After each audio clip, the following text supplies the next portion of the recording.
count and we're preparing our leg to move forward. So tell me, where is our body weight going to be on a count and on the highest point? Of course, on a split position. On a split position on 2 feet, on the center between our legs. Now, what's happening on 1? On 1, we soften our leg and we start to pressing our knees down. 1, and same time, our body weight finally gonna arrive on the leg. 1. So what's happening? We're not staying 1, just the leg, and on end, we're not over our foot yet as well. So very important, on end, we keep split position, and now on 1, when we lower and pressing knees down, we have to complete our transfer body weight on the front leg. 1. Now on end, we start to raise, we keep on the ball of the foot now, we're raising up and ball of the foot and compressing knees down 2.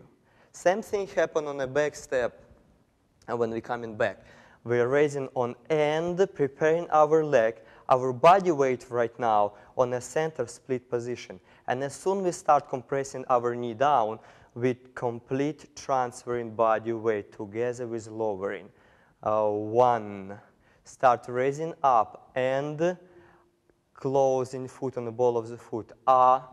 And compressing knees down 2. So I think it's really easy, understand, and I would like to try one more time. And 1 and 2. And 1 and 2. And 1 and 2. And 1 and 2. And 1 and 2. And 1 and 2. And 1 and 2. And split position 1 and 2. I hope it's very clear for you, and I hope you understand a very importance of bounce action and body weight, where we're standing on the preparation step, on the position, and how we move our body weight forward on a basic step.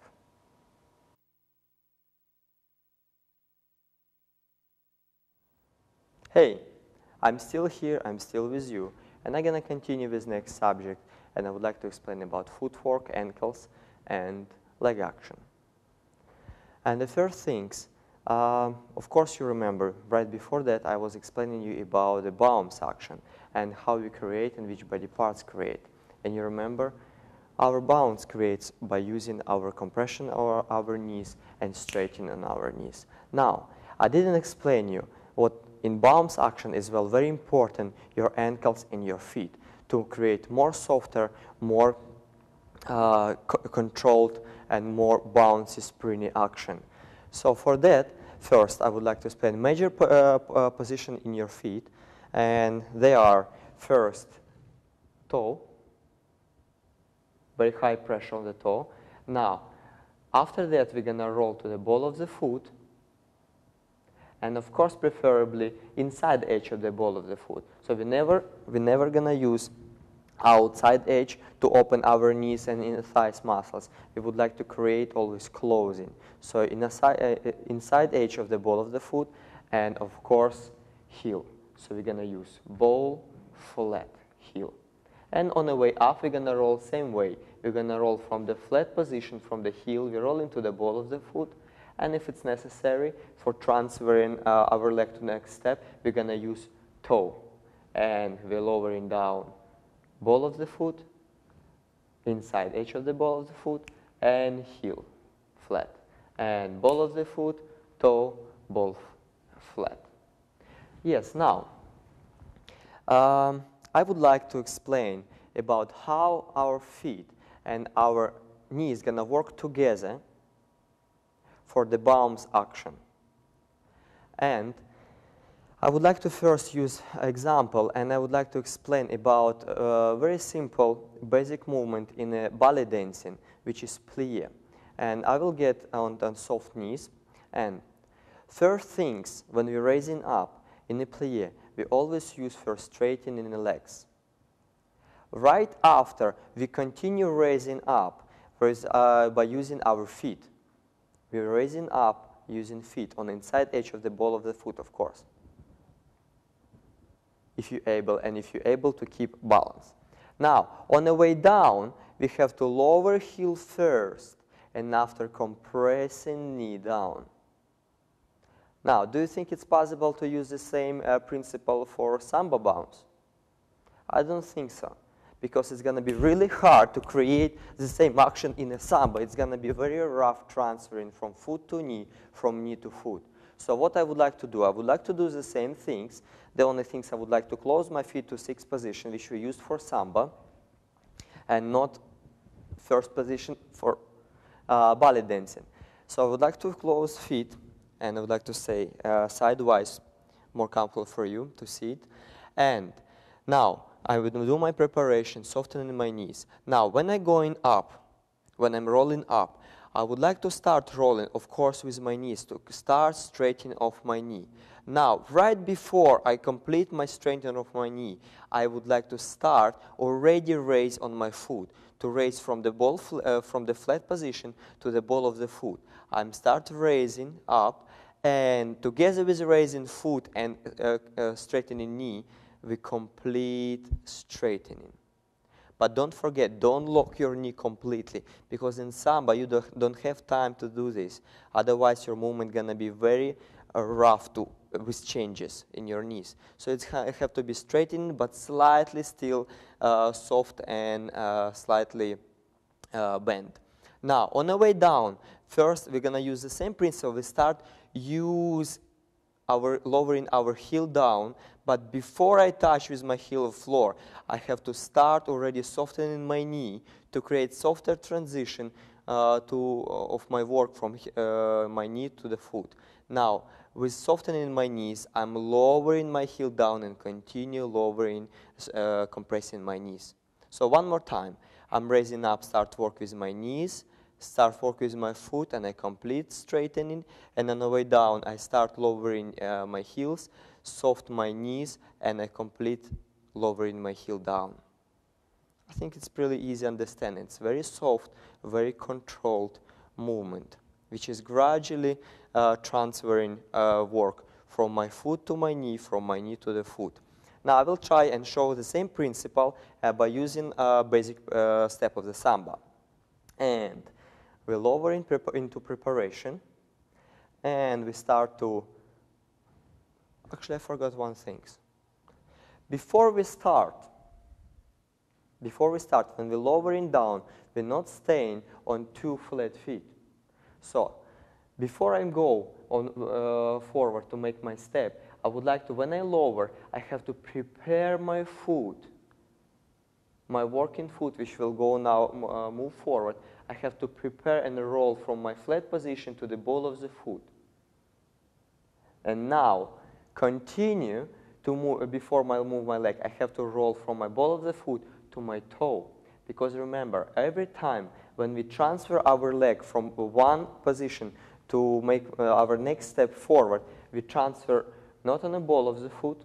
Of course, you can do it, but if you would like to create much better and much more beautiful line in your leg, I think you would like more use your toe to create more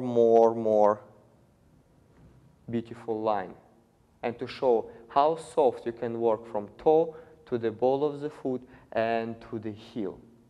So one more time, we do, when we're lowering down, we're preparing our foot, rolling to the ball of the foot, and continue roll to the toe. Now, we start to raise on our leg, on a standing leg, we start to raise with our knee, preparing our leg to go forward, and now push with our foot.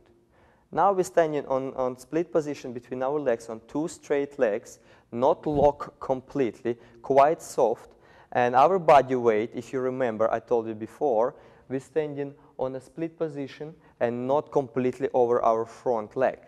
Now, when we're lowering down, we're using our heel first. We start lowering the heel, but we don't wait till we completely lower the heel. We start lower the compressed knee, and complete lowering the heel. Same time, our body, we transferring gradually on the front leg.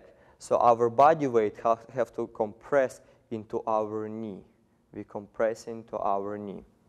Now, on the way up, again, using our knee, together we start with the a roll to the ball of the foot, and we close in ball of the foot on count and lowering down. And the same on the way back. We start to straighten in our knee. We transfer our leg back on toe, high pressure on the toe, and using foot, again, body weight on a split position, and now start lowering and transfer body weight completely on the leg. And 2, and 1, and 2, and 1, and 2, and 1, and 2, and 1, and 2, and 1, and 2, and 1, and 2, and 1, and 2, and 1, and 2. So as you see, to create bounce, to create beautiful basic principle for samba, we have to really use our footwork, we have to really use our ankles and use our knees. And by using these principles, your samba gonna become more characteristically correct, more beautiful, much softer, more free. So please enjoy your bounce action, please enjoy your footwork and your ankles. Now, I would like to continue, and I would like to explain one more point in leg action, which is, I think, very important because it's slightly different from cha-cha and rumba. First, I would like to show, let's do together with me, rumba walk. And the things which I find very important when we do rumba walk or cha-cha walk, we always, before we make next step, we always have to release our knee first, to bring our knee to neutral position, foot to neutral position. Now, as you see, when my foot already neutral position, my knee is already passing my standing leg. My standing leg now straight, completely straight. Now, my knee already passed my leg. Now, I continue to move forward more with my knee. My knee gonna pull my foot forward till position when I'm standing on a high point of my toe and I still touching the floor. Now from this moment I'm gonna slide my foot, swing my foot and lower part of my leg forward to create very sharp, very cut movement in my leg. So one more time, my standing leg and neutral position, I always have to pass with my knee to bring my foot to neutral position, and my knee gonna continue passing with bend leg, and now my foot gonna continue make action. Now, do we gonna do the same in samba? I don't think so. Why? Because if we're gonna try to do the same things and we pass a neutral position, first of all, we don't have a neutral position straight legs. So when we come to neutral position, you have to always remember our knees together, inner thighs together, our feet together. Two knees already standing on a compressing knee, very tight together. Now, from this moment, I'm not going to continue slide my leg forward with my knee. Why? Because I never will have chance to straighten my leg before I have to make compression again, which is going to be correct action for the samba because we have bounce action. So, one more time. If I'm passing my standing leg, neutral position with my bent knee, I already going to arrive on a bent knee again. So I never have chance to really show how my knee very free working to create a correct bounce.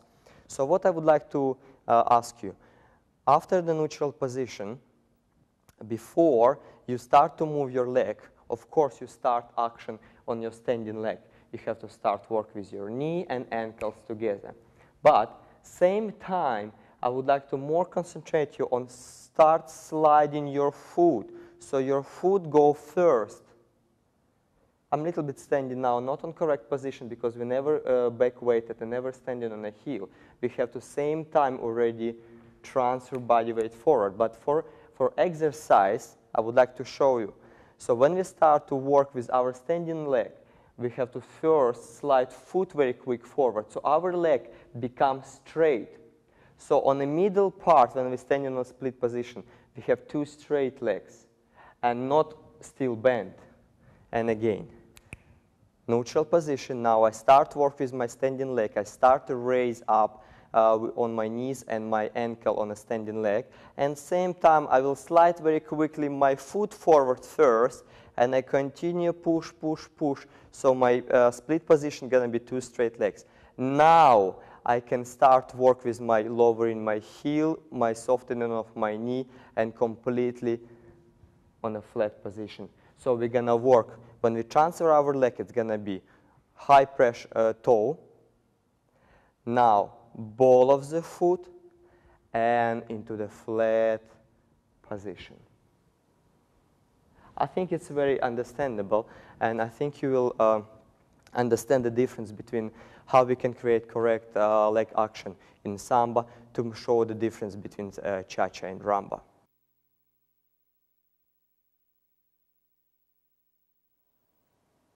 Now we would like to talk to you about body action and movement. Now you might already know that Samba is a progressive dance that travels down the line of dance, LOD. However, it does not mean that you have to run around like crazy trying to cover as much distance as you can, thus making your body look stiff and hard. On the contrary, we would like for you to concentrate on body action and the softness and freedom of the free muscular body tone. Now, body action, for you to understand it easier, we have broken it down into 3 little sub-points. First, I will speak to you about hip action, counter body twist, and pendulum. Second, I'll explain pelvic tilt that we've already spoke about earlier during posture section. I'll give you examples from your choreography where and how to do it. And third, probably one of the most important factors in Samba, as much as bounce action, is compression. What is compression? How do we do it? How can compression allow you to be in charge where you move, rather than going there on a natural body fall resulted from inertia? So let's start right away with our first subject, hip action, counter body twist, and pendulum.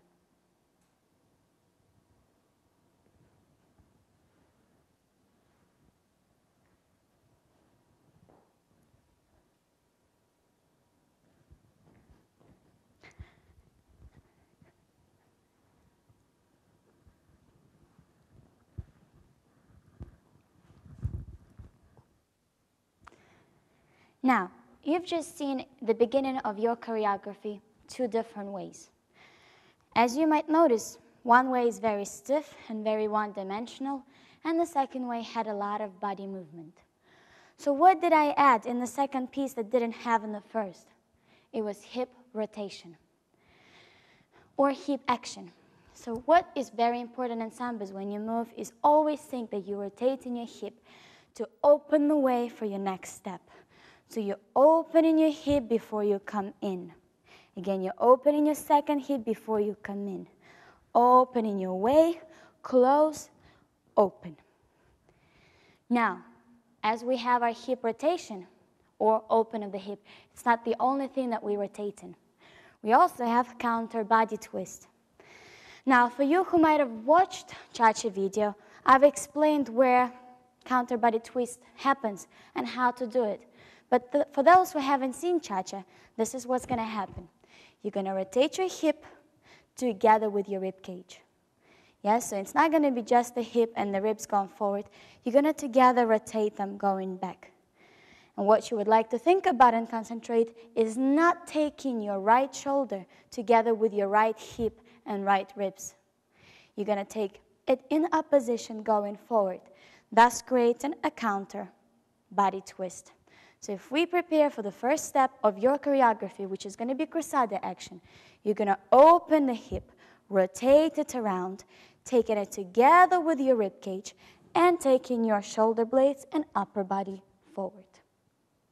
Now, As you do this, you would like to think about is not by lifting it. So I'm not just stretching my arm forward and everything else is going back. I would like you to lower the shoulder down, hold your own shoulder blade with your hand, and as you rotate your rib cage and your hip, taking your shoulder blade forward with the opposite arm. We're going to do the same thing on the other side. You rotate in the hip and your rib cage, taking your shoulder blade down and forward in a position, thus activating and engaging your back muscles. Now we would like to take another basic step called the whisk, where we're going to implement the knowledge of counter body twist and hip action. For this, I would like to ask my partner Slavik to demonstrate the step to you. Okay? And 1, 2. And 1, 2. And stop. Now, even though he has implemented all the things that we've been speaking about, hip rotation, counter body twist, even the bounce, and it looked pretty good, there is another thing that we can do to make it look better. Now, I would like to pay attention, can you stay in this position, please, that when he does this, his shoulder blades and his upper body is not up, but is pressing down, and he's going in opposite direction of the hip. So it's not going same direction. Now the hip, the rib cage, and the shoulder blade going same way back, but in opposition. This is going forward, right? This is going exact same way. We don't want to do that. Now let's try to do the counter body twist, and boom. So that's going forward, and that's going back. Now, we're going to try this one more time, and we're going to add one extra thing called pendulum. We have spoke about pendulum earlier during our Cha-Cha video. But for you to have an idea what pendulum is, imagine a big clock, and imagine the pendulum hand of the clock going up and down, creating a movement from side to side with one side going up and another one going up.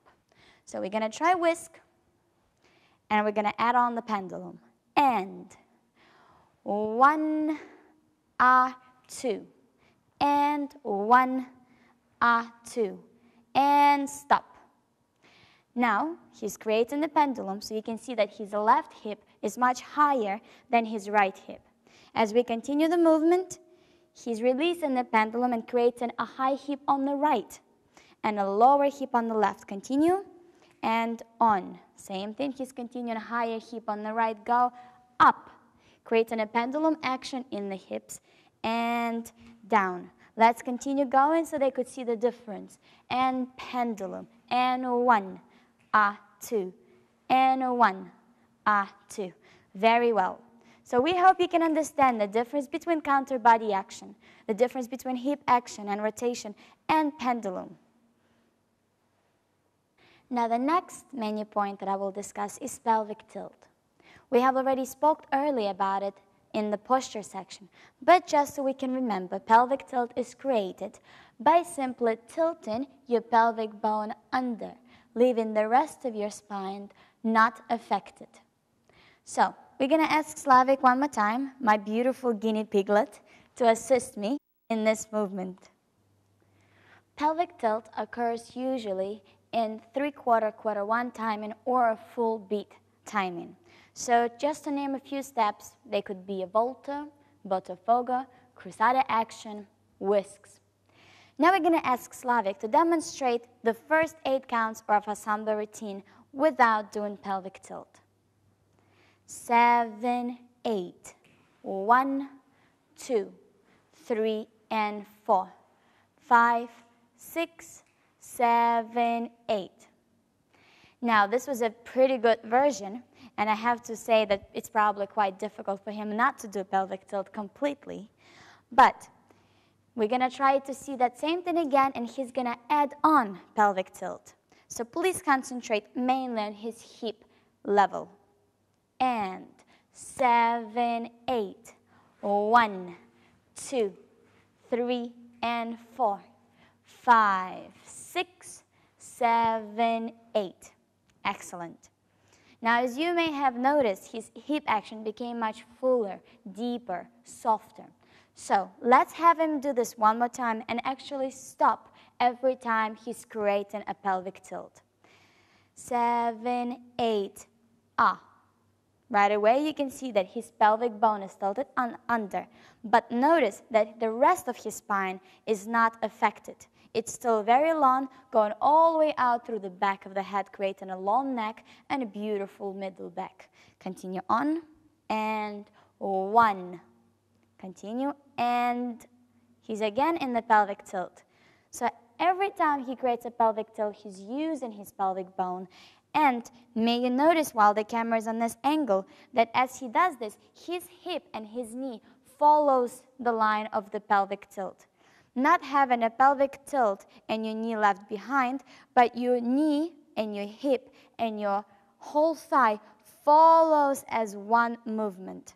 Please, and 3, and 4.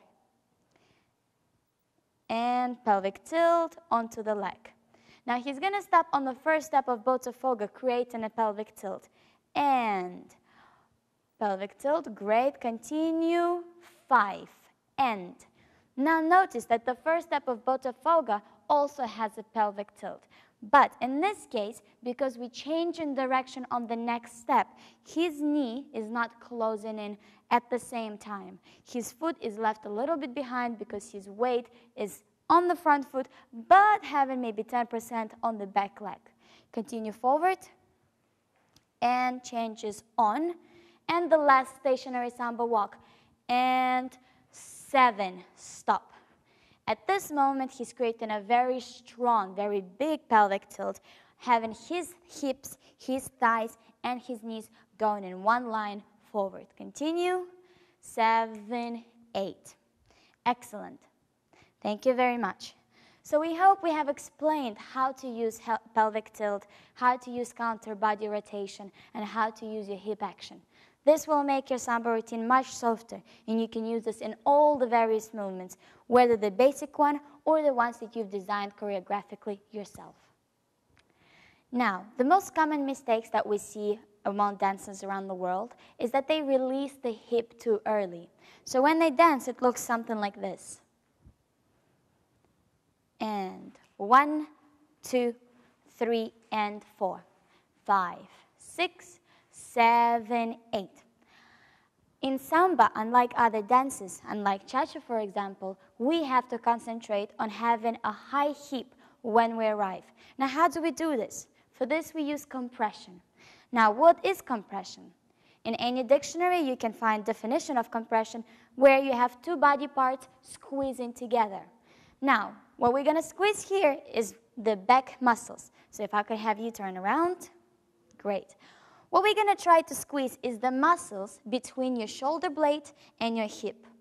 Now pay attention that when we do this, we don't want to drop the upper body down by squeezing the muscles. But on the contrary, we're going to keep that straight and very much forward and squeeze the hip muscles up, thus creating compression on these muscles. Now he has a high hip, compressed side, and a perfectly straight back. Continue on to another side and on. On the other side and on. Notice that as he arrives in this position, stop. He holds this compression.